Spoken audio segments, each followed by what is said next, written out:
Welcome back to your authentic male power. Authentic male power. What is it, you may ask? What is that elusive thing, that expression you're always talking about? Authentic male power. Is this some kind of hubris thing where you're just being arrogant or power hungry? Is this like a Machiavellian power trip? First of all, let me distinguish between two types of power. There is external power, which is dictatorial power, tyrannical power, the power of dictators, an Adolf Hitler or Joseph Stalin or Chairman Mao. That's tyrannical power. That's like Caligula. And Caligula, a famous or infamous Roman emperor, even more infamous perhaps than even Nero, who fiddled while Rome burned, this man had one saying, and this saying was, "May they fear me if only they hate me." Now that's abusive power, but unfortunately, in this day and age, that's what we've been conditioned to associate with the term power. A very famous author, maybe not famous to you, but he's pretty famous, Gary Zukov. He used to be U.S. Special Forces, so he was accustomed to power. He knew what power was. He wrote a book called The Dancing Woolly Masters, dealing with quantum physics, and he wrote a series of other books which I highly recommend when it comes to releasing emotional trauma, emotional issues. And that series of books is called The Seed of the Soul, The Heart of the Soul, and The Mind of the Soul, and my particular one is The Heart of the Soul. And he's also talking about authentic power versus external power. Now, what we're talking about here is authentic power. You may remember in the 1980s when Tony Robbins, or Anthony Robbins, was still young and relatively unknown. He did a whole series of audio tapes at the time, and this is about the year 1984, 86, something like that. And he was talking about personal power. And that's very similar to the concept we're referring to here. This is true power, this is good power, this is very productive power. And it's the same kind of power that, say, a King Arthur embodies, the once and future king, the rightful king. This is somebody who's giving. Dictatorial power comes from weak people. Dictators and tyrants are always deep down inside very afraid. Weak people, very much like the Wizard of Oz. Don't look behind the curtain. You might see that it's really just a shriveled little old man like David Rockefeller or George Soros, who's really trying to pull the power strings and doesn't want to be really seen doing that kind of nefarious scheming behind the scenes. That's not what we're talking about here. And the reason I'm even harping on this is I want you to understand that if you're really looking at this kind of power, or if you've really been brainwashed or indoctrinated by a popular culture the last 30, 40, 50 years, probably longer than you're even alive if you're listening to this. We're talking the 50s and 60s, feminism, Gloria Steinem, all that kind of wonderful brainwashing stuff that's so politically correct, and that's probably also led to a very big sea change, regardless of where you stand politically, but to a very big sea change in world politics that we can see now. People are getting tired of being told what they can do and what they can say and what they can think. And if your heart and soul invested into the whole idea of gender mainstreaming, transgenderism, or political correctness, or feminism, if you're a snowflake millennial in search of a safe space, you've probably not come to the right space or place here at all, because we're talking about real power, positive power, dominant power. And again, let me clarify one thing here. People always say, well, dominant and domineering, and they're using these two words interchangeable. And I'm always correcting them and saying, no, you do not understand. These two terms are diametrically opposed to each other. They're the exact equal opposites. Because domineering means you're controlling, you're not in control, you're weak, and you need to dominate others. There needs to be one up, one down. There need to be losers in life for you to be a winner. And if you're of that mindset, I'd really encourage you to either really consider this, if this is really the right place, and if you're really willing to kind of look at all that, because egotism, narcissism, all that kind of stuff, bravado, machismo, always comes from a certain kind of weakness. And then you're overcompensating with fake external power. True power, King Arthur kind of power, Zeus energy, as some people call it, that is a very healthy, giving, male power. And that's a giving power. Tyrannical power takes, like a vampire, it's sucking energy from the people. Whereas true dominant power is exuberant. It's a power that's exuding from a person simply because he wants to do the right thing. He's coming from a sense of responsibility. And there's a famous saying, with great power comes great responsibility. And yes, you're probably thinking, oh yeah, that was Spider-Man. Well, you know, your generation, I'm a little older than you.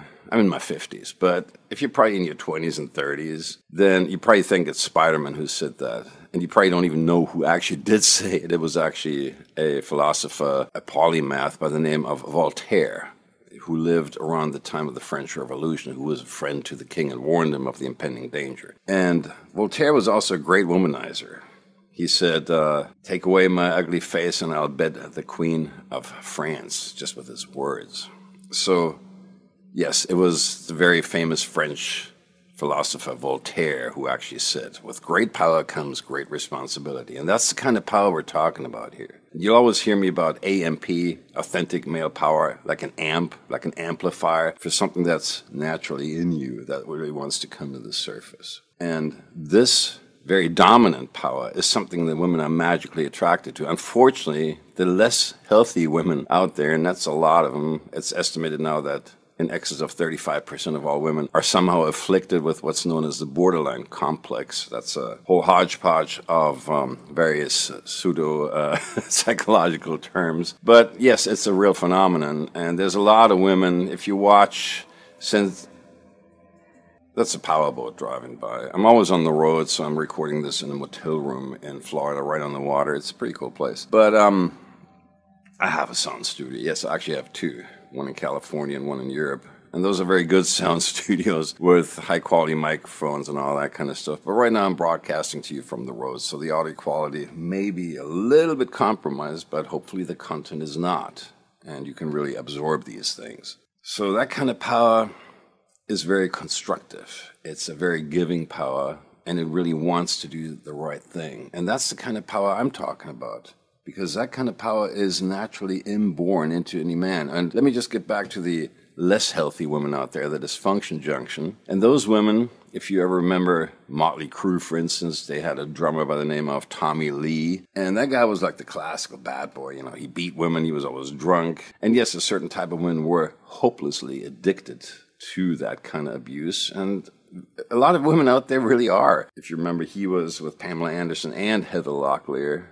And maybe this was before your time, or maybe you know who these people are. But yes, dysfunctional women will be attracted to the very bad boys. And one of the greats out there, you know, I'm saying that everything I teach you is very different, but there is a few truly great coaches, mentors out there when it comes to women and dating. One of the ones that really put this whole thing on the map more than anyone else, regardless of what you think, you know, pickup and all that might be, the one guy that really put it on the map was a guy named David D'Angelo, who's now a very famous, very successful internet marketer by the name of Eben Pagan. But he created a niche called Dating Advice for Women. And he had one saying that you'll hear me quote time and again, and that is because it's just so timeless. It's just one of those super elegant concepts. And he calls this attraction isn't a choice. And what that means is if a woman has time, even a few seconds or a few minutes, or probably David Wagon, another great coach out there, he says, look, you know, it's 7 seconds that a woman makes that decision, and I can certainly vouch for that. Within 7 seconds, if you haven't triggered attraction, you can never create attraction out of thin air, but if you've triggered that and she feels it,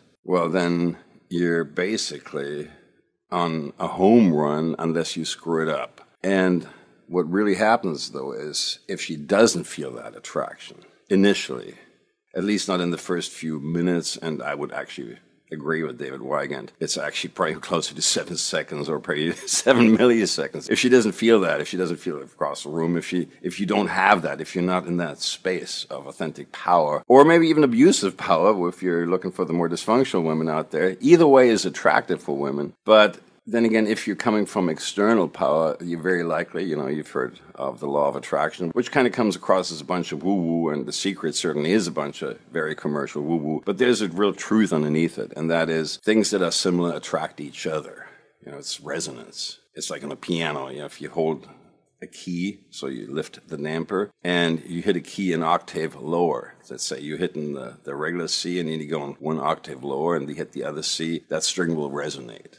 It's not the exact same frequency, but it's similar enough for it to feel resonance. And that's kind of how the law of attraction works too. It's like a radio frequency. And so if you're coming from external abusive bad boy power, well, then that's what you're going to attract. You're going to attract those bad girls, you know. If you're into like really dysfunctional strippers, I'm not saying they all are, but a lot of them are. And they're also nice girls, but they can be. It depends on what you bring out in them. On the other hand, if you really want quality women, like relationship material women, women that are not just a perfect 10 on the outside, but actually on the inside as well, which is far more important in the long run, let me tell you, regardless of how horny you think you are, well, then that's what you're going to attract too. So if you become a dominant man from authentic power, and not just a bad boy who is attractive just simply because of the allure of the badness, you know, what we call the vice trigger and the fascination scheme, well, then that's what you're going to attract. And so it depends on you. If you want to be a bad boy, that's great, and then you're going to attract that kind of girl.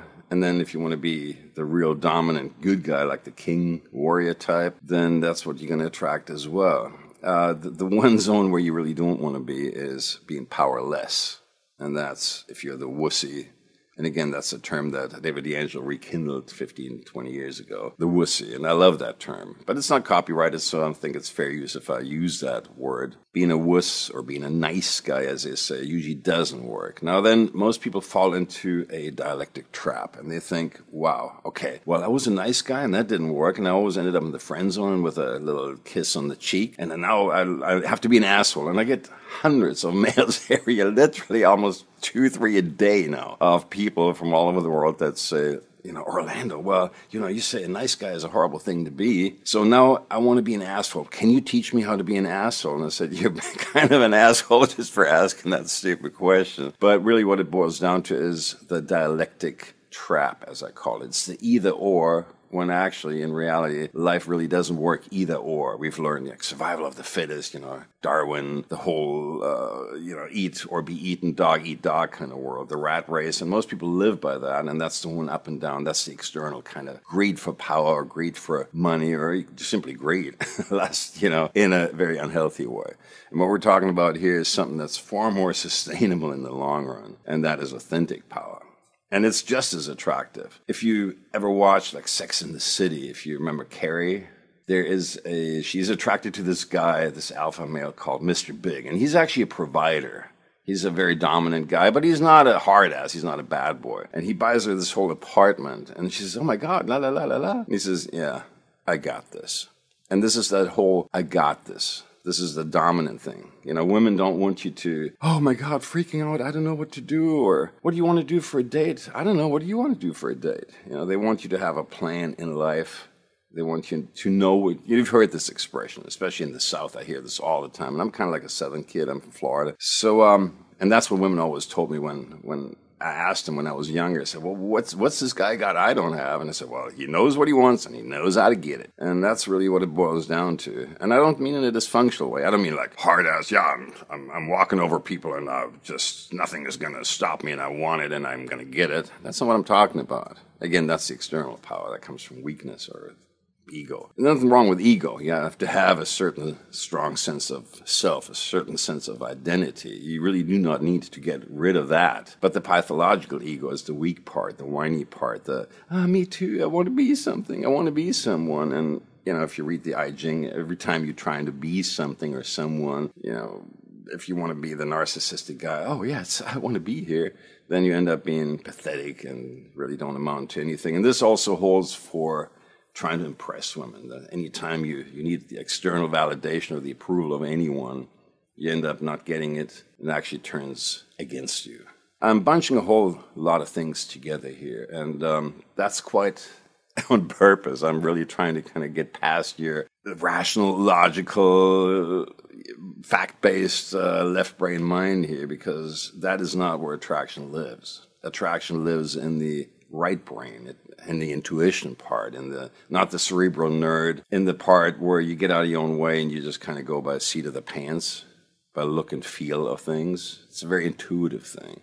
And women are very intuitive, and they pick up on this. And so if you want to really be in the law of attraction or the resonant zone with women, rather than the friend zone or the nerdy zone, then you really need to get down and not dirty, but yeah, that too. But you really need to get into that flow of being in the presence, in the intuitive part, and get out of your head. And again, Gary Zukov quotes a shaman, I think it was a Native American shaman, saying, "Son, the longest journey you will ever travel is the journey from your head into your heart." And amen to that, because that's really what it's about. You really need to get out of your head more than anything. You really need to get with it. You really need to get to that intuitive part. David D'Angelo also talks, I'm going to quote him quite a bit because he's really laid down a very good framework for this. Where I differ with him, and that's really the only thing I differ with him, is that he's still, at least at the time that he created most of his programs, that was in the very early 2000s, between 2001 approximately and 2005 or so. And the last one he ever did, Man Transformation Program, was in 2008. And since then, he hasn't really created any new dating material. But he was, at the time, a very cerebral guy. And he got over that. He got far more intuitive as the years went on. But a lot of what he teaches is absolutely gold. It's really, really great stuff. Some of the best you can ever find out there, and certainly 100 times better than any of the pickup crap. But where I kind of differ from him and his approach and his method is, yes, I agree with 95% of what he says at least. I'm very close to 100. But my approach is very different. I'm a hypnotist, I'm a trance master. I work with that. And it's not so much that I really go by the book, even though I've learned all that. I have 2,500 hours of training. Compare that to the average psychiatrist or psychologist who has about 2 weekend classes, so that's 32 to 40 hours of training. But I don't really use that. I have 3 NLP masters. I got my first one in 1986. And yes, all that stuff's great, but again, it's totally overrated, and it's really not very deep hypnosis at all. And I've finally, after maybe 2005 or 2006, I finally stopped working with scripts or inductions, as it were, with speed induction or with anything like that. And I just realized that if I just talked to people, I saw this, I was just talking to people that I coached, and they kind of leaned back in their chairs, and then eventually they started sometimes even snoring. They were kind of knocked out. And I was like, "Hey, are you still with me?" "Oh, I'm sorry. I just kind of, I don't know, your voice kind of did something to me." and I was laughing. And at first I thought, "Oh, yeah, these people just fell asleep. I must be really boring." But of course, I have enough hypnotic training to really actually test. And there's something called upper and lower somnambulism, which most people think is real hypnosis. But there are actually far deeper states than that. There's the Esdale state, there's catatonia, where you can actually operate on people. And then there's the so-called Secord state, and that's 10 to 100 times deeper than regular hypnosis. And it's also 7 to 10 times deeper than sleep. And a single hour of being in that state actually does more healing to your body and mind and soul than 8 hours of a good night's sleep. And that is a state that you can test for. I won't bore you with the details. You can really look that up, Secord state. Walter Secord was one of the great hypnotists of all times. I would rank him right up there with Dave Ellman of speed induction, or even with what they now call the father of NLP.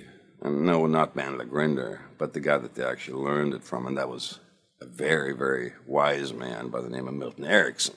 And most NLP has nothing to do with what Erickson does, and he did it by seat of the pants. And he never really worked with scripts. So he was the script. He was all that. And Richard Bandler and John Grinder actually just followed him around for a few years with a notepad and kind of took notes. I'm very oversimplifying this whole thing here. But if you really, really, really become hypnosis, then you really don't need to go through that. And a lot of the deep learning, a lot of the real transformation happens in these lower states. And it's something that I'm somehow blessed with, that I can actually affect that without really knowing how I do it myself or anyone else really knowing how I do it. It's just something that I do in my workshops, and I've done it for about 15 years with men, and I've actually done it since 1985. I know this dates me, but in my 50s, as I said, and I started with women, and I was teaching them how to have orgasms. I taught women in the arts of Tantra, and so this is something that is where I learned about all this stuff very intuitively. You have to be very gentle with women. You know, what men think when they watch porn, what really gets women off, quote unquote, is is a very far cry from what actually really triggers them. And it's not the fast, the pumping and the pounding action that you see in porn movies. It's actually rather the opposite. It's something very gentle. It's something almost hypnotic in a way. It's something where you have to engage their emotions and their mind every bit as much as their body. You know, us guys, you can get us off with simple strokes, so to speak. But women are very different, and this is also where we're kind of like closing the loop back up to very deep, authentic male power. Well, before I even go on with this, you may ask, who the heck is Orlando Owen? Well, it's simple and it's complex. I was born in Europe when I was very young by an American mother and a German father. And if you pick up a German accent, that is because some of my formative years, both as a toddler, as a young child, and even as a teenager between the ages of 12 and 21, were largely spent in Germany. So, yeah, of course I had to speak that language. English is still my first language. German is kind of like a second language, but I had to speak so much of it. It's very awkward for me. It's still not a language that I'm thinking and dreaming in or living in, but it might have colored my inflection. But I have lived in the United States 46 of my 50 some odd years. So yeah, am I American? Absolutely. And I've gone to school here. I've gone to college and university in the United States. Not that it's really done much for me. And while I have a lot of psychology training, I'm not a licensed psychologist. And I'm not pretending to be one. My whole path was searching. I was a very awkward teenager. When I went to Germany at the age of 12 for good, for a decade, it was kind of like Dante's Inferno. It was like, for all ye enter here, abandon all hope. And it wasn't a very happy time, and I was a very awkward teenager, and I wasn't very popular because I was the American kid. And this is kind of like a time like today, white man's burden. Oh, you're white, you're American, you're evil.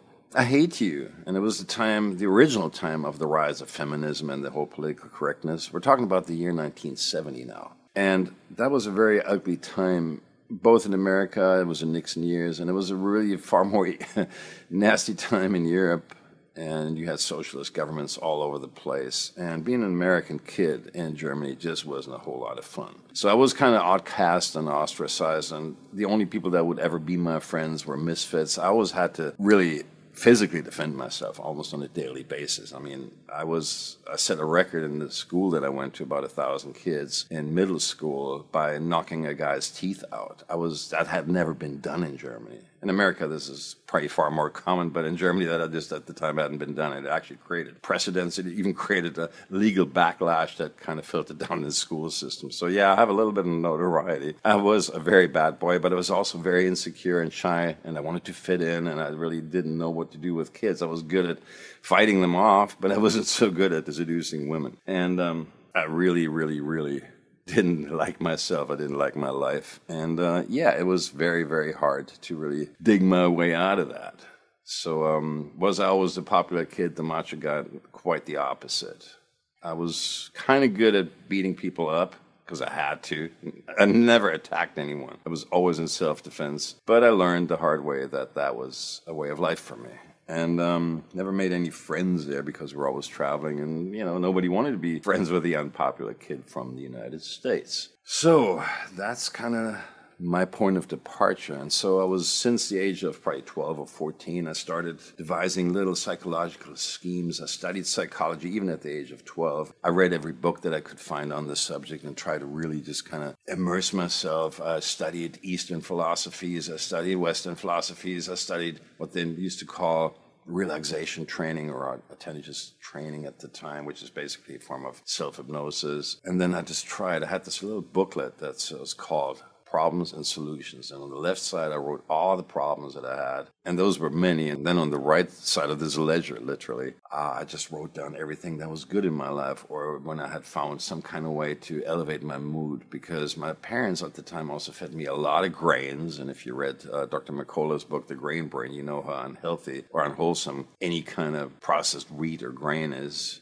Even whole grains is not that good for you. So what really, really, really caused these problems was that, and a diet high in sugar. So it was always on the sugar rush, the sugar train, and that's really like a big, big roller coaster with all its ups and downs. And if you ever eat a lot of sugar and processed grains or wheat or white bread or any of that crap, pasta, pizza, then you know what I'm talking about. it'll almost make you kind of bipolar and make you either very manically happy or very depressed or shut down. It's just not a good thing. So all these things really did not really make me a very happy kid, and I had to find solutions. And at the time, there were no solutions. And I also had this thing that kicked in when I was about 15, which is now commonly known as ADD, Attention Deficit Disorder. I didn't have the hyperactivity part, but I was just straight up ADD. And people say, well, it's just a label. Well, it is and it isn't. But what it is, it's a kind of hyper-focus of hyper-creative people, hypersensitive people who constantly need to be stimulated. And when life is really dreadful and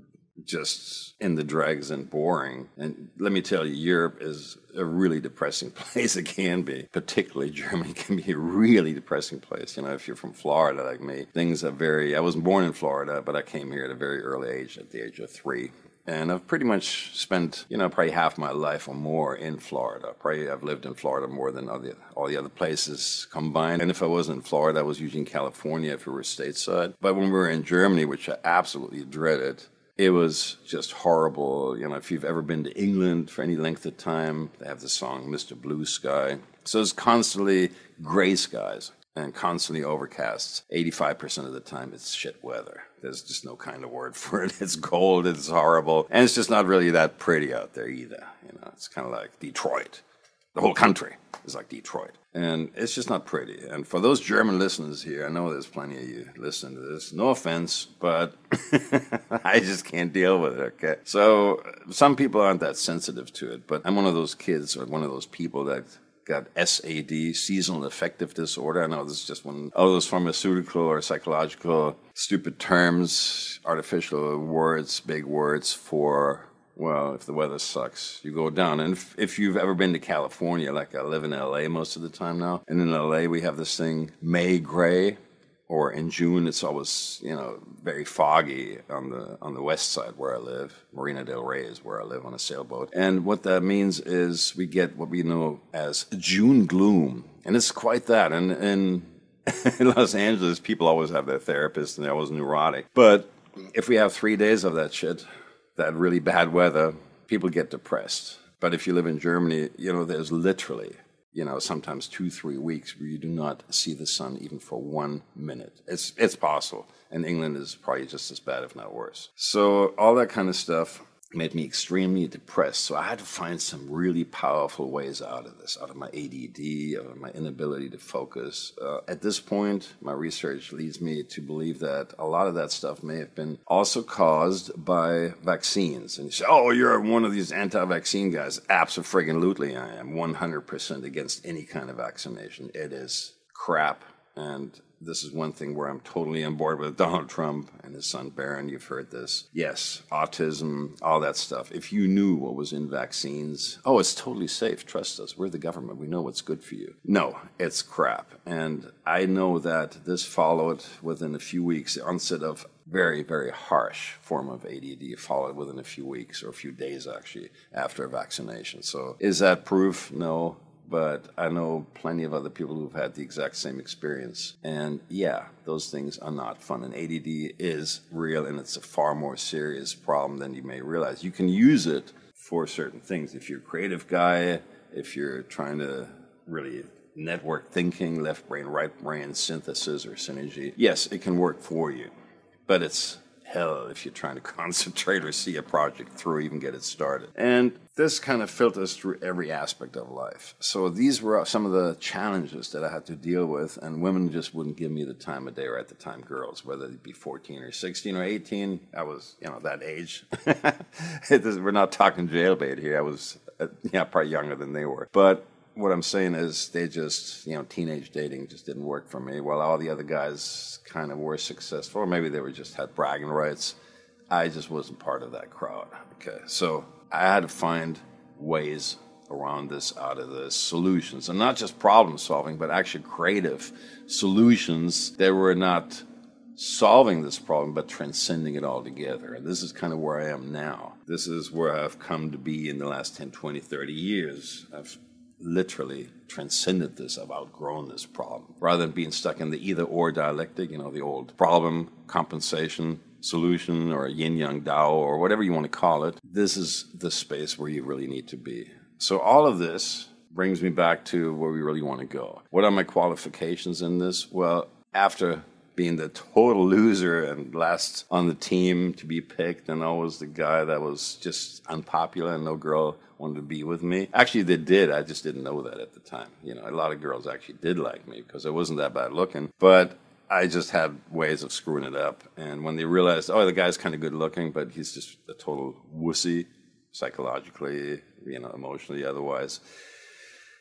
I was trying to be a nice guy. I was trying to be politically correct. I was so understanding. You know, I was almost like a Gen X. I'm kind of Generation X. I'm not a baby boomer, but I'm not a snowflake millennial. But if there would have been such a thing at the time, yeah, I was a kind of hypersensitive kid. I was very easily offended and very withdrawn and shut down. And so I know how this feels. And once you go down that road, it's very much like a maelstrom. It kind of sucks you down. And it's very, very difficult to get out of it unless you find some help and somebody actually helps you dislodge this. And this goes usually far beyond 2 or 3 magnitudes steeper than any NLP or therapy or talking. So, yeah, I mean, I have all these qualifications, even though I'm not licensed, but have I found any solution in psychology? No, and this is why I didn't go on with becoming, you know, a licensed psychologist or a PhD or a therapist, because I realized great at analyzing people, horrendously failing at trying to do any active, proactive therapy. It just doesn't work. There's one thing that I found in psychology in the last 10 years or so, or it didn't exist at the time that I was really dealing with psychology, and that's called CBT, cognitive behavioral therapy. And that's essentially a way of mindful being. You know, I've talked to real Buddhists, not the stupid, you know, popular Buddhists, but real Buddhists who really know what they're talking about. And I said, God, we've been doing this for 2,500 years, dude. It's called mindful being. And really what this is not so much in the mind. It's actually just being very conscious. You know, it's the wu-wai. It's being conscious with the Tao. And again, I'm not pushing any Eastern philosophy on you. I found some truths in Buddhism and Taoism, just like there's truth in any religion or any philosophy. But I'm not pushing any of these things as truth. I'm not a great fan of any of that stuff. I think you need to really pick and choose that which works for you. And, you know, if you want to go down the road of any of these psychologies, great, or any of these philosophies. But I think it's just being very, very present. Looking at where you are, not sugarcoating it, not saying, oh, everything's wonderful, and wishful thinking and positive thinking. I'm very, very opposed to that. I think there's some great power in negative thinking at times, and just acknowledging that your life is pretty horrible where you are right now, maybe or maybe not. But just being honest about that, and then you can really change things. So if your life sucks, or if you're thinking, oh my God, there's just no way I'm ever going to dig myself out of it. I'm shy. I'm just not good with women. I just don't have what it takes. Well, neither did I. Okay. So get over it. I was there. I was so far in that hole that it took me literally a decade or more to dig myself even halfway out of it, and then probably another decade or two to fully dig myself out of it. And, you know, truth of it is, does it ever end? Yeah, probably the day you die. But you always need to be growing. You always need to look at, you know, we're just solving bigger and better problems. And really, ultimately, it's not about solving problems. It's about outgrowing them to truly become someone who really doesn't have these problems anymore. You just look at them and say, well, that was nice, and it served me, and oh, it's wonderful. It's taught me so much about life. Yeah, right. No, it's just saying, okay, I stepped in shit. All right, let me get rid of it. Let me wash it off and be done. And then move forward. And this is really what this is all about. This is what authentic male power is all about. This is what remasculation is all about. And this is what really owning your power is all about. So maybe this gives you some background that, yes, I've been there, and that is probably my number one qualification in helping you. And yes, I found a way out of it. And then when the 80s came around, all of a sudden, I finally got laid. It was almost like the movie Road Trip. I found this girl that was 15 years older. I was 21. She was 36. She kind of seduced me. Very attractive, hot woman. And it was just wonderful. And that kind of set the tone. And then after 21 years of having lots of sex, just not with another person, to, again, quote this Road Trip movie, I finally met another girl, and all of a sudden it snowballed. And within a few weeks, I had made up for the 21 years of being the 21-year-old virgin. And at the time, that might have seemed really old, but then you've all heard about the 40-year-old virgin. And now the average of people losing their virginity the age average is far higher than it was in the 70s or 80s. So the roaring 80s came along, and I certainly ended up overcompensating, and I overcompensated to the point of almost emotional collapse. If you've ever seen the movie Alfie, that was my life. Yes, I had a woman that I loved very much. She left me. So then to spite her, I married another very pretty woman. And that lasted about a year because I was really lost. I had no life's purpose, no sense of direction. She left me a year after we married. I was being a total idiot and dick. I screwed it up. And yeah, it was all because of weakness. And that's when I said, okay, I really need to figure this out. And I also went into a weird dysfunction. I really did not want to be hurt again. So then I said, look, as long as I just don't invest myself emotionally, as they say now, chuck 'em and fuck 'em. That's kind of like the approach that men have. And that's not a very healthy approach, but it's the one I took because I never wanted to emotionally invest again, so I couldn't be hurt. If I can't be invested, if I don't feel anything, then I cannot be hurt. And that's actually another form of serious dysfunction. I didn't know it. So I became a player. I slept with hundreds and hundreds and hundreds and hundreds of women. I lost count after about 200, and then it just kind of snowballed again. I was a photographer in California. I had a big photo studio. I was successful. I was a millionaire. I drove flashy cars. Yeah, it was the 80s. And political correctness really did not even register at that time, which is a good thing to me because I really fight political correctness tooth and nail every step out of the way. And we will get to that later. So if you're politically correct and you're a millennial and you really want to be a feminist and you think that's going to score points with women, let me tell you, yeah, you may get some brownie points from some fat, ugly feminists, from some feminazis, and again, there's no kind of word for it. But if that's not your cup of tea, as I'm hoping it isn't, because if it is, then you probably want to, unsubscribe here and just turn this off and just go in your safe space. But if you really want to have success and fulfillment with quality women, then you probably want to own that masculine power. You don't want to give it away any longer. And so when I'm saying, look, welcome back, you say, but I've never had it in the first place. Yeah, you probably didn't. And you probably lived in this prison for your mind, Neo, which is invisible. You can't feel it, you can smell it, you can touch it, but it's all around you. And that is that whole culture of politically correct and transgenderism and all that stuff that has seeped so deeply into us that for the last 30 years, people, at least in California, you're so not PC. They're actually not talking about computers. They're talking about political correctness. And that is a disease. It's really a form of censorship. It's really an attempt by some self-anointed and appointed elites, the thought police, the ministry of truth, regardless of where you stand politically. This has nothing to do with it. This is superseding all party lines. I'm not a Republican. I'm certainly not a Democrat. I have no love for either of these parties. And I'm just leaving that either-or dialectic completely behind. And what I'm really saying is, if that's the world you've been living in, and if you're under 30 or 40 or 50, chances are you've been living under it all your life. That is an invisible form of tyranny. That is not free speech. This is not the spirit of 1776. This is the spirit of 1984. So this kind of climate, this cultural or decline of culture, as I would really rather call it, is really present on all levels, but yet it's so invisible, it's seeped in. I used to actually ask people when I got on stage, and I've been on a lot of stages for the last 15 years, sometimes hundreds, sometimes thousands of people, and I usually go in there, and I'm fairly polarizing and confrontational, and I can make Donald Trump look like a really sweet, politically correct guy. Trust me on that. So I go out there, and I ask these guys, who gave you the right to give your power away like this? But I also ask, is it politically correct to be a man? And then half the people will yell, yes, it is. And the other half, no, it isn't. Meaning like, no, you're not allowed to be. And I said, wrong. Regardless of what your answer is to this question, you're still stuck in the content of this. But the meta level, the next higher level of thinking, is the context. And that context is whether you think it's true or not. What kind of stupid question is this, and who gave you the right to even think you need to answer a stupid friggin' question like that? Is it politically correct to be white? You know, we're always finding yourself, is it politically correct to be black? Is it politically correct to be Native American or Indian or African American or this or that? Who cares? It's what you are. Whether you're black, yellow, red, white, or green from Mars, I do not care. I don't care what you believe. If you believe that wisdom is to be found in the droppings of frogs in the Amazon rainforest, and I've spent some time out there, great. You know, I will not judge you on that basis, ever. I will judge you if you're being an idiot or an asshole or a dick. Yes. But is it politically correct to be anything?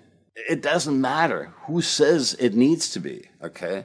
So if you've been living in this kind of brainwashed morass of swamp of bullshit, then chances are you do not own your really powerful male essence, your authentic male power. And unless you own that fully, women will not find you attractive. People always talk, especially in the pickup community, which I'm not a great fan of. I've been around it for many, many years, very closely. I've been friends with most of the greats out there, or frenemies, I should say. But no, that's not the answer. That's just a bunch of guys being shut down emotionally, thinking they just need to be dicks about it. And that's, again, the dialectic. No, a nice guy doesn't work. Being a nice guy doesn't work. But being an asshole really doesn't work either. It might, you know, get you laid with a bunch of really dysfunctional women, but that ends up eventually backfiring very, very badly. You do not know what these women are capable of. So trust me, I've been attacked in the middle of the night with a 12-inch kitchen knife and such. So no, I do not recommend dating those kinds of girls that are attracted to the bad boy thing. And again, it's not either or. It's not being a sweet,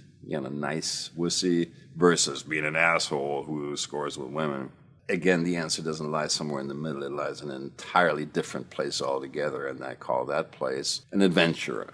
You know, a man who is nice, but is also, you know, tough. He has his boundaries. He doesn't give his power away, and that's really what it's all about. And then the pickup guys always say, well, you know, you need to demonstrate higher value, and, you know, you need to kind of pass women's shit tests. And I'm saying, look, you know, if a woman tests you, and again, I'm not the guy that originally necessarily came up with this. A lot of this came from people like David D'Angelo, who says, look, you know, if women test you, they need to do that. If you were an attractive woman and you got hit on 50 times a day or even 5 times a day or even 5 times a week, you need to kind of sort, sift, and separate very quickly the wheat from the chaff. And one way of doing that is to make sure that that guy is the real deal. You know, if she tests you, the very fact that she tests you should tell you something about where you are right now. All it means is she is not sure. She may be attracted to you.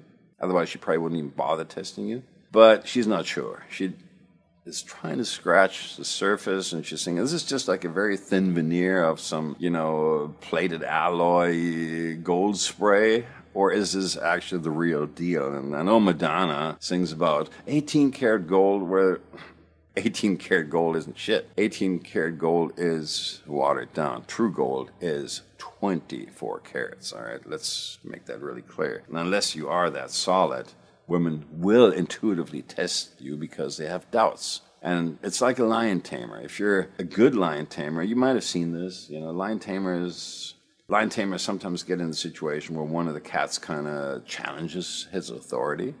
Or then, you know, it kind of spreads and snowballs, and all of a sudden you have 3 cats kind of like tigers, no less, kind of clawing at you, and you really need to get to put them back in their place. Well, that's a good lion tamer who manages to put them back in their place. A truly great lion tamer, on the other hand, never even needs to do that because they will never challenge him.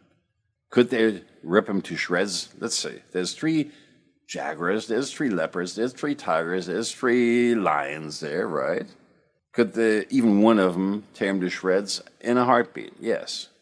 So what is the power that keeps those cats in line? Is it, I will beat you if you challenge me? No, that's the little tyrant, and that would get you killed in a heartbeat. A true, great, not good, but great lion tamer is so naturally rooted in his authentic male power, or any kind of authentic power, that those cats trust him. They know what's good for them. And I don't mean like, oh, I'm going to beat you or else. But what I'm talking about is he exudes this power on such a deep core level, on such an intuitive root level, that these cats just know that, and they know there's just no point in challenging that.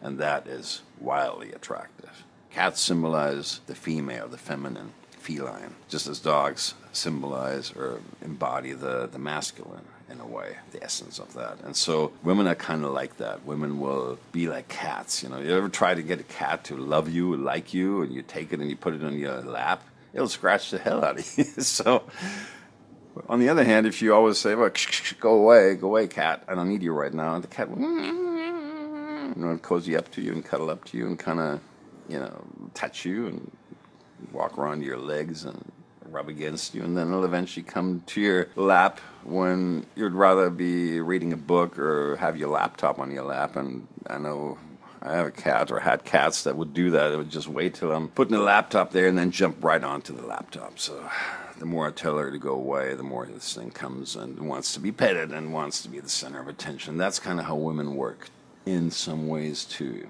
And there's a famous saying, I forget who said it, but I like to quote it. My wife sometimes quotes it. And it goes something like this: the men that are best with women are those who can do without women. In other words, to quote David Data, he has a book called The Way of the Superior Man, which I highly recommend. And while I don't agree with everything he says, there's about 2/3 that I fully agree with, and then there's 1/3 kind of woo-woo-ish, kind of, I don't know what to call it. But I agree with a lot of what he does say.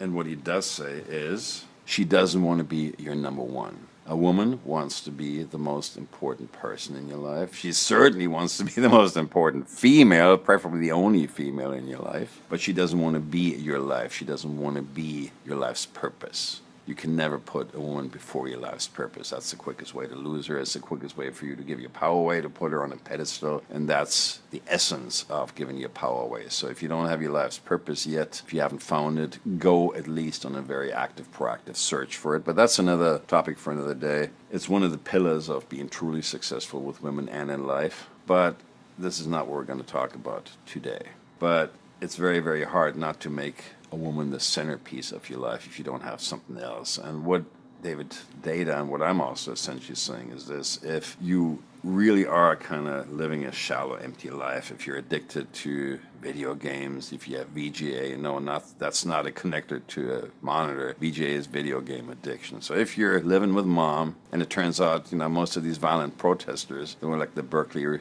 riots we had recently with Milo and such, or in Berlin they had some riots. 92% of those violent protesters, what they call the Antifa, the anti-Fa, those guys, 92% are still living with mom, and 35% are unemployed. These are not totally official statistics, but if you do your research, as I have, you will find this to be largely true. So if you're a guy that just lives with mom, it's the biggest no-no possible. I mean, that's just the one thing. Well, yeah, he's kind of a nice guy. He has everything. He's a cool guy. He has a nice car. He has all that, but he lives with his mother. And so if you're living with mom, rent a clue, get a life, and find something. And even if you have to flip burgers or wait in tables, get a job. And if it's a summer camp, move out and fend for yourself. And the minute you do that, your whole outlook on life will change. So this is not a substitute for life's purpose, but it might be a stepping stone, a springboard in that direction. These are all topics. Each and every one of these points that I've kind of touched here in this about 1 hour long introductory podcast for you, I will go into in far greater depth somewhere down the road. But for right now, I just want to tell you these things. And I want to run them by you, and you think, oh my God, you touched like 100 different things, and I can't remember them, and you really have ADD, I can tell. You're absolutely right. I invented ADD. I hold all the patents. Everyone in the world who has ADD needs to pay me a penny a month, and that's why I'm a billionaire. All right, so sure, or not. But the point is, yeah, I've touched a lot of things, and you do not need to understand them. You do not need to grasp them mentally, cerebrally, but perhaps just kind of feel into this whole thing, feel resonance to all this stuff, and see if it kind of rings a bell for you, rings true for you, it kind of touches a button for you. And we have ways at Remasculation, we have ways of getting you out of this emotional shutdownness, of the fear. And I've developed over the years and decades, very, very uniquely effective methods, unlike psychology or psychiatry or psychotherapy or any of that woo-woo crap out there. I've developed methods of releasing emotional issues on a level that I can truly say I have not, in my 35 years of being a coach, found anything even closely comparable, including hypnosis and NLP. I haven't found anyone or anything or any method that even comes close. Bragging rights, well, as the first guy to break the sound barrier, Chuck Yeager, said in the 1950s, it ain't bragging if you can do that thing, and I certainly can do that thing, and I can do it for you, and I can help you get out of it. And you do not need to come to a workshop or buy a product to learn this. I will make this available to you, a method that will help you to get out of emotional stuff. Anything at all. And it's not a quick fix. It's work, yes, but it's highly effective, and it's uniquely effective. And I have not seen anything that is even within a magnitude of 10 of that effectiveness, even though a lot of people try to copy it or claim it as their own. But that's, again, a subject or a topic for another day, another discussion. But any of that stuff that's holding you back stands between you and you. And when I say come back to your authentic male power, I believe that you've always had it, you felt it somewhere, but you really didn't know how to access it, and you really didn't think it was appropriate. And there's always this thought police out there, this whole politically correct climate, and white guys. You may remember this wonderful video that MTV tried to push on us for New Year's 2017. That got like 99.9% dislikes. So after a few million dislikes, they actually took it down. I saw them take it down. I was online. I was trying to download it. I refreshed my browser, and a minute later it was gone. I was there that very second. So that was kind of funny. But be that as it may, if you've lived in that kind of matrix of brainwashing and political correctness, and it's wrong to be a man, regardless of color of skin or creed or any of that stuff, if you're a man, and I've even worked with dozens of gay men, so I'm not doing that. I'm not. You can be a man and be gay. It is absolutely possible to have true, authentic male power and be gay. That is not one of my issues. My issues lie somewhere entirely different, and it's with that whole brainwashing, thought police, political correctness, feminism, and such. So if you've been living in that world, and yeah, if you're under 50, you certainly have all your life, and if you're under 60, you probably still have. But that kind of stuff, you're swimming in it like a fish in water. And tell a fish it's wet. Just go find a fish at 30 feet down in the ocean and tell it, did you know that you're wet? And the fish will kind of probably look at you. I mean, I'm speaking metaphorically, and say, what are you talking about? What else is there? Because it never has known anything but being wet. Wet is only defined when you leave the water and then the water runs off you, and that's kind of wet. But if you're underwater, it doesn't feel like you're wet. And if that's the medium we're living in, you live it, you breathe it, that's your dimension, just like you living in air. You don't know that there's like 100 miles or 50 miles or whatever it is of air above you, weighing down on you, and if it weren't there, you'd explode like a marshmallow in a microwave. So you're not aware of that tons of pressure, of air pressure. And you might become aware of it if you live in Florida and the air pressure goes down to below 900. It's called a hurricane or a tornado. But other than that, you're not aware of it. You're swimming in it. You do not know you're swimming in it.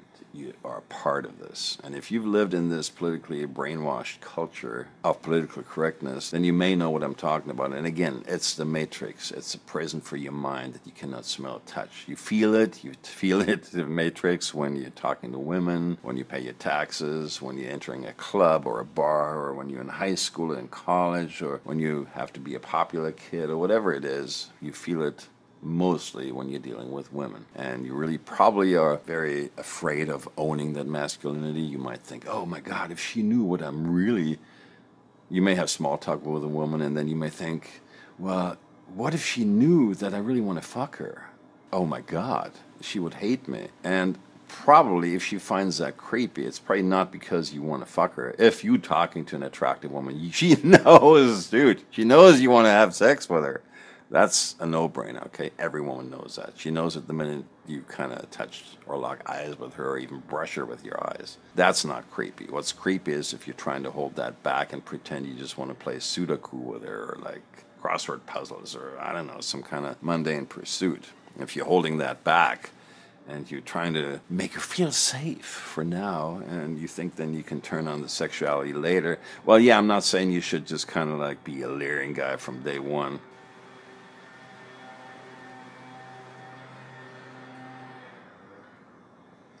Don't you hate leaf blowers? You know, if you live in LA or in Florida, you hate leaf blowers. And somebody just came by with I call him the leaf bitch. Anyway, so it's the most useful invention, I think, ever on the face of the earth. Ever.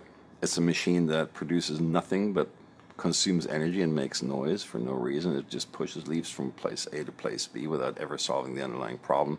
Well, that's how most psychology works. That's how most of the so-called methods out there work. And to kind of round this off or to wrap this up here for today, because we got tons of more stuff where this came from. This is just kind of like to make you look at stuff, to kind of feel into the whole stuff, long before we're actually talking about solving problems or finding solutions or the creative process of designing, you know, your love life, your sex life, your life in general. You really need to look at what you're swimming in. And if you're swimming in this culture and you don't even know you're wet, you don't even know you've absorbed this political correctness or feminazi bullshit all your life, then we probably need to dig a little deeper, and it is a prison for your mind. And I just want to show you really what kind of prison that you've lived in, that you're a slave, Neo. And yes, you've probably been a slave to women, to wanting to be liked, to any of that. And to just round this off, what I'm saying, welcome back to your authentic male power. Remasculation implies that there's something that you've had before. And you say, well, I've never had it. And that may be kind of true. But let's face it, we're all born with that essence. And you know, you've heard this stuff. Oh, you know, it's just conditioning. You know, let's dress little boys in dresses, pink dresses, and let them play with dolls. And let's dress little girls in, you know, pants, pantsuit nation, and let them play with trucks. Well, yeah, there's always those exceptions. But by and large, if you look at a little cat, a little kitten, little male or female puppy or kitten or whatever it is, or little girl or boy for that matter, 99% of the time you will see those natural traits develop naturally, and those are not conditioned. Those are born into you. You know, you were born with that.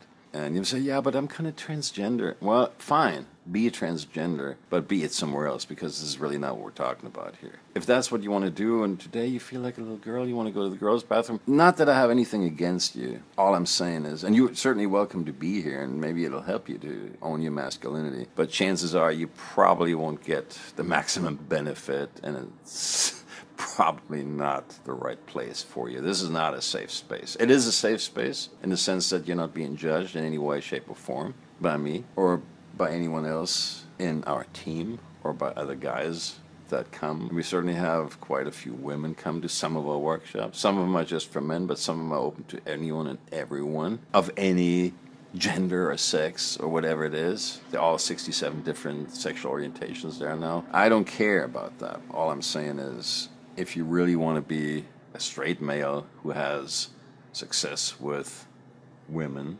then this is probably the right place for you. But if you're really looking for political correctness, chances are you might find a better safe space elsewhere. Okay? So is this going to be a little political? At times, unfortunately, they forced us to be political, even though we're really just talking about men and women and sex and attraction and love and romance and relationships and all that wonderful stuff. Life's purpose, self-esteem, all that are things that I'm very, very capable and willing to help you with. And I'm willing to really sit down with you and change your life, transform your life. Not just talk at you, but interact with you. But what I'm saying is this whole authentic male power, this male essence, this core animus, as the great psychologist, probably my favorite, if not the only psychologist that I truly love and respect, is Carl Gustav Jung, a Swiss guy, mostly of the 19th century. He died in the 1950s. And that guy, that's really my whole approach to psychology. Archetypes, synchronicity, essence, all that kind of deep. He calls it the unconscious. I call it the subconscious or the superconscious. That's the only place where we disagree slightly, but not really. I mean, we're talking about the same thing, just by different terms. But that is something, that whole archetypal, you know, that primal energy of being masculine versus feminine, of being male versus female. That is something that I really want you to reconnect with first and foremost. And this is why this is not called Dating Advice for Men or W Dating, which is David D'Angelo's portal. Great stuff. Very great supplementary material that I highly recommend. It's not going to conflict with anything I say almost ever, but my approach is different. And while it's great to learn that stuff, it will make change possible for you, which is still kind of a semi-mental thing. What we're doing here is total transformation, metamorphosis from the caterpillar to the butterfly. And that means part of you, an old part of you, that dysfunctional kind of ego, whiny boy part of you must die. And again, this is something that David D'Angelo also has said over the years, the boy must die. He didn't come up with it. I didn't come up with it. The hero's journey, all that stuff filters into it. Joseph Campbell. But it's really about becoming that man. And unfortunately, even Robert Bly, Iron John, and so forth are talking about this very, very correctly, very rightfully so, that while women kind of naturally mature, not today's girls, not today's biatches. That's not what I'm talking about. Whooping girls. Woo, party! But like mature women, good quality women, it's kind of a natural process for them. You know, it has to do with the development, the childbearing ability, and so forth. But for men, it doesn't happen unless there's a process of initiation right around puberty or the age 14, 14 and a half, 15. And unless somebody intervenes, older men, mentors, shamans, elders of the tribe, of the village, men tend to be stuck in one of several dysfunctions. And we'll get into all of that down the line very soon if you stick with this program, if you're really serious about it. We'll get to all that in due time, absolutely free. But what I'm telling you is if you really, really, really trying to really reclaim that authentic male power, if you're really remasculating yourself, you're really owning that, it's there. But it's like Michelangelo was saying, how did you create these angels or the statue of David? And he said, I didn't create that. That was already in there. He was always in that block of marble. All I knew was to kind of chip away unnecessary excess material, and the David or the angel emerged. And that's kind of how I look at it too. So when I'm saying reclaim or remember or remasculate, it's something that you've always felt was there. You may be able to have connected to it at times and probably not so much at other times. You may have felt it there. You may have occasionally felt it, oh yeah, I know what that is. I want it. And then all of a sudden it was gone, like a dream that you kind of forgot in the morning. So that's really what we're talking about when we're talking about remasculation. Welcome back to your authentic male power means just that. And as a little exercise just to leave you with for today, just for today, is maybe find a space that's just really relaxed. Maybe you hear, like I do right now, waves lapping against the seawall right here. And you relax a little bit and you just really feel down, deep down into your core. And you feel really down into your balls, literally down into your groin, the seat of your masculinity. And just feel that. And just be present with that for a few minutes and just remember what that means and what it feels like. And if you just sense it may seem like 1,000 miles away or 1,000,000 light years away, like a faint voice calling from far, far away or from days past or years or decades past. But part of you has never forgotten that thing, that male essence, that authentic male power. And if you just do that every day, maybe once or a few times, or even every few days, for just a few moments, sit down and just really feel down inside your core and say, wow, there's a man in there. And that man wants to feel like a man. That man wants to feel comfortable. I want to feel like a real man. Yes, women are great, and most guys think they want to feel like a man to get women. But more often than not, it seems more like, to me, like when you really have a woman, it makes you feel like a man. And that's really the even deeper impulse, even deeper than sex, that you really want to feel like a man. You want to look in the mirror and say, I'm a man, and not flinch and not doubt that, because you know it's true. It's becoming true by the day, every day. So that's what I'm going to leave you with, and I'm going to tell you, remember, restore, remasculate. And then I invite you to come back. I'm welcoming you back to your authentic male power. Until next time, I remain your friend, Orlando Owen.